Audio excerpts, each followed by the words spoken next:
Hello, everyone.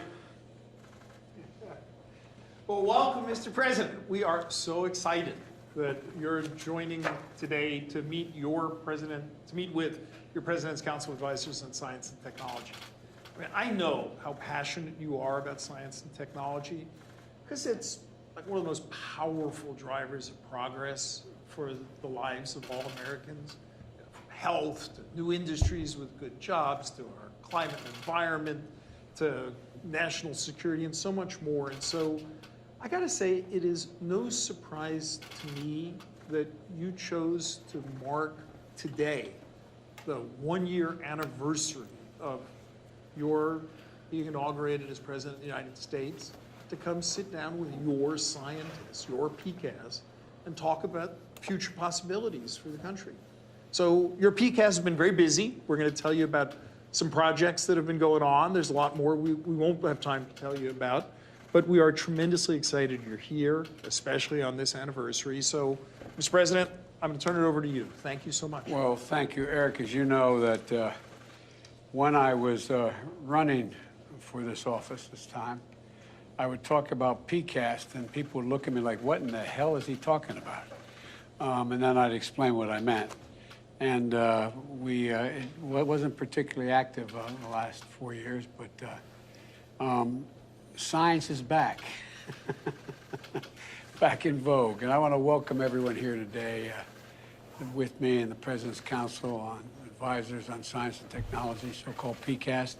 But first and foremost, I want to thank the co-chairs, Dr. Lander, Dr. Arnold, and Dr. Zuber, and the entire council, all of you, for your willingness to serve. You know, it's no secret that I'm a big fan of this council.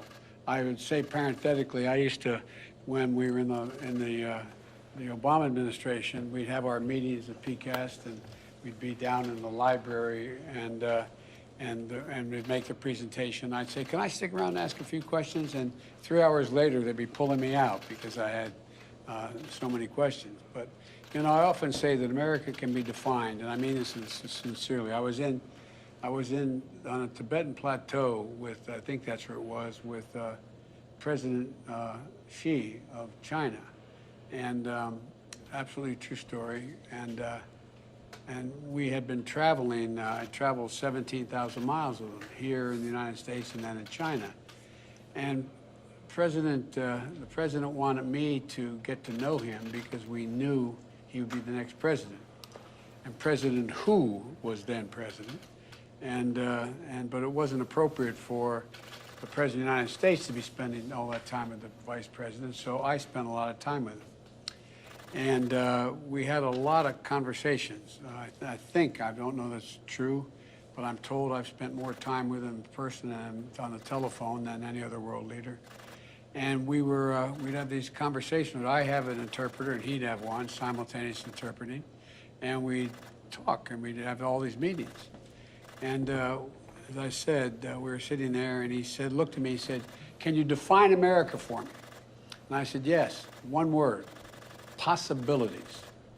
Possibilities. Like any other country in the world, we're organized in the notion anything is possible. And that's the very spirit that this animates this council. Your job is to ask how science and technology can expand our possibilities, solve our toughest challenge, and make the impossible possible. This year, we've seen the power of science and technology deliver extraordinary breakthroughs. From the miracle of challenge and make the impossible possible. This year, we've seen the power of science and technology deliver extraordinary breakthroughs.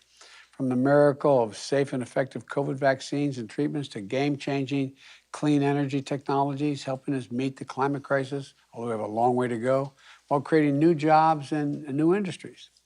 And, to the flight of a helicopter on Mars and the launch of a new deep-sea telescope that was going to help us unlock discoveries yet unknown, it's essential that science and scientific integrity are again taken seriously and are the center of what we're about as a nation. That scientists have a seat at the table, every table in the government. And that's why this council, to me at least, is so important. But I think it's going to be so important to the United States and to the world. You represent the top of your fields: medicine, mathematics, astrophysics, agriculture, oceanography, public health, clean energy, cybersecurity, nanotechnology, and so much more. The breadth of this council isn't an accident. It's by design. And that there was a time when PCAST didn't include social scientists or medical doctors or, frankly, the voice of women. But today we understand that to harness the full power of science and technology, to meet the challenges we face, we need to hear from every part of the scientific community. And that's why I'm so proud that for the first time in the history of this council, we have a PCAST that looks like America. And I'm looking forward to hearing from our co-chairs about the work we're engaged in, particularly around addressing the disparities in our public health system, meeting the threat of climate change and extreme weather, ensuring Americans' global leadership and innovation and create a good paying jobs and win the competition of the 21st century. And so that's what this is all about in my view. So Eric, I'm anxious to get started, and I apologize for taking so long, but thank you, thank you, thank you, thank you. And I'm looking forward to seeing all of you in person as we get this COVID issue a little more under control. So thank you very much. Well, thank you, Mr. President. I think what we're going to do is thank the press very much right now and ask folks to step out. And for folks watching by Zoom, it'll be another moment or two, and then we'll pick up as folks collect their things. Thank you all so much for coming. Sir, can you say declaratively Thank you, the election guys. this Thank fall you. will be legitimate? Thank you.